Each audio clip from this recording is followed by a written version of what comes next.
Alright guys, I want to talk about today how the popularity of wrestling has been on sort of a net decline over the last, let's say decade and a half at this point. And a lot of that has been the result of things like the internet and social media just absolutely taking off. But I think it can be used in a way to sort of help revive the popularity of the sport. And today I think we have a perfect example. Ladies and gentlemen, welcome back to the channel. My name is Beefer, and I know it has been a while, but I have finally found some time to actually sit down, record, and edit a video, so I'm trying to take advantage of the time that I have. So without any other hesitation, let's get down to what we want to talk about.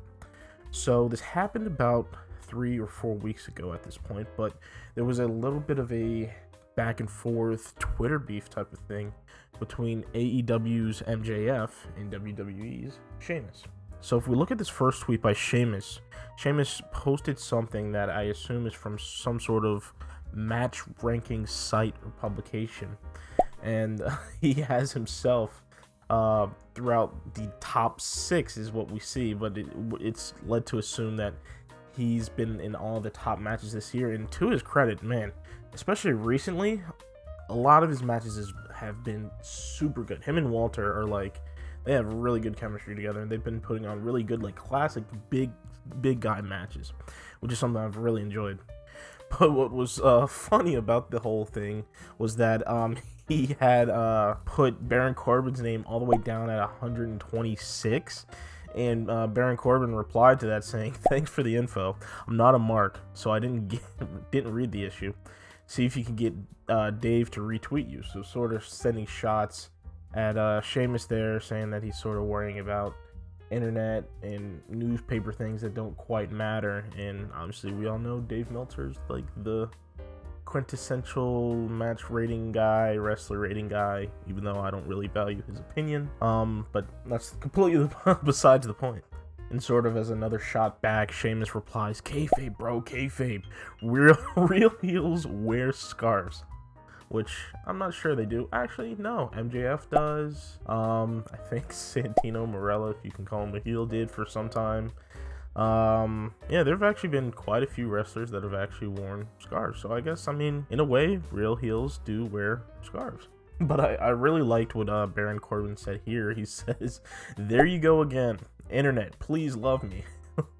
Look, I'm hinting at so-called forbidden things, which is crazy to think that the concept of kayfabe is kind of dead nowadays. But like I said in the intro, it can be saved to some extent. Obviously, it's never going to be like how it was in the 80s, 90s, and before the internet. But anyway, he goes on to say, "Side note, his scarf is awesome.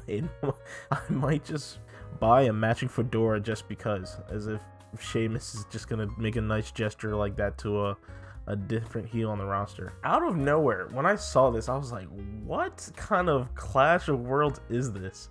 MJF just replies, "Sad." So in typical MJF style, he just brute forces his way into the situation.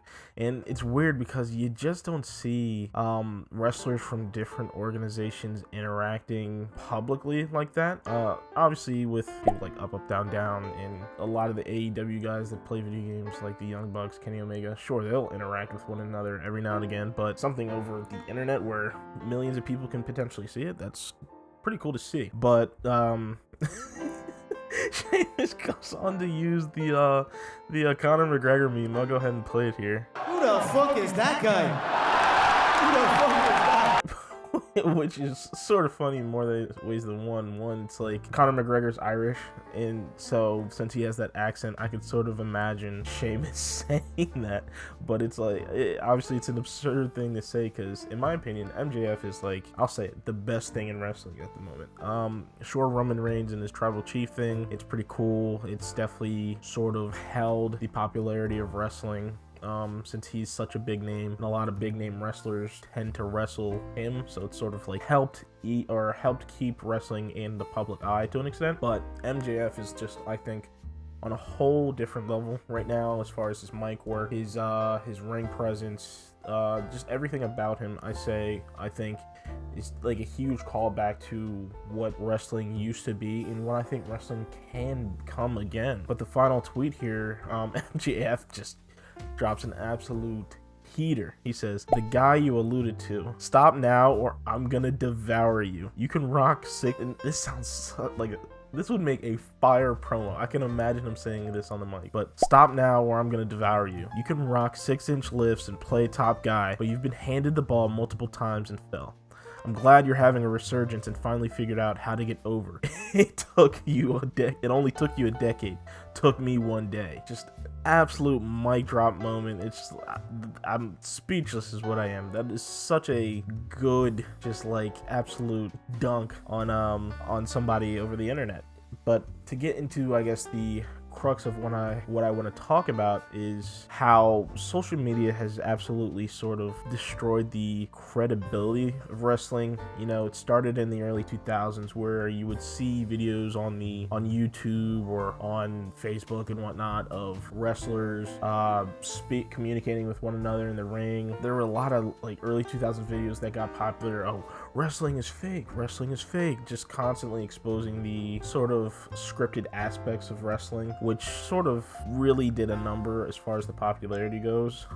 It didn't affect me as a kid because I didn't really care. It was just cool to see giant human beings doing tiny human being things, like seeing you know, like a Big Show go on the top rope and destroy the ring, you know, stuff like that. It's like, it's super cool, and I didn't care if it was fake or not. But obviously a lot of people did, and think about it, the Attitude Era was the Attitude Era. That's just an unmatched era of wrestling. Do I want to go back to that? Of course. I didn't get to experience it personally, but looking back on it posthumously, I guess you could say, it's just such a god. It looked like such an amazing time to be a wrestling fan. But when you see wrestlers outside of their TV shows or scripted internet appearances that they have, you see that they're oftentimes nothing like their characters, or their, yeah, I guess you could say characters at this point. You'll see someone like a Bayley, who nowadays is a heel, but she's hanging out with the likes of Sasha Banks or Charlotte Flair. Sure, all of these ladies are heels too, or, well, actually no, I'm not sure if they're all heels right now. But people who are not fans of wrestling, they'll see them sort of like hate each other on the screen. Then they go on Twitter and they're taking like vacation photos together, you know? Or how even recently with something like Bray Wyatt's return, you know, Bray Wyatt has notoriously been a heel. Sure, he's had a face run, but he comes back and it's not like this otherworldly, undead, sort of like eater of worlds character. It's Wyndham Rotunda, you know? It's not really like Bray Wyatt. So it's sort of that breaking of the fourth wall consistently by the wrestlers and by the internet that has sort of hampered its popularity. But again, trying to get back on track. If we had more interactions like this, they don't even have to be organic reactions, if that makes sense. Like this, I'm assuming is 100% organic. Obviously, I don't think AEW is collaborating with WWE to have something like this happen. But think about how powerful the internet is. If something like a wrestling is fake video can go super viral and get millions of views, what if these wrestling organizations effectively use things like TikTok or Instagram Reels or YouTube Shorts, whatever fast-paced short-form content medium that they want to use, and did stuff like beefs between wrestlers on their roster, or even in cross-promotional beefs like you have here with MJF and Sheamus. Now, to what extent is the beef actually like a big, real deal? I have no idea. But it's cool to see because I think it opens up a door to sort of take back what was once lost as a result of social media through the use of social media. But I've been ranting and raving. I have no idea if I was even able to put a coherent thought through today's video, but I really hope you guys enjoyed. I have no idea how frequently I'll be uploading, but I will try to make more of an effort to be a bit more consistent. So yeah, that's all I have for you guys today. I really hope you guys enjoyed today's video, and I will catch you guys in the next one.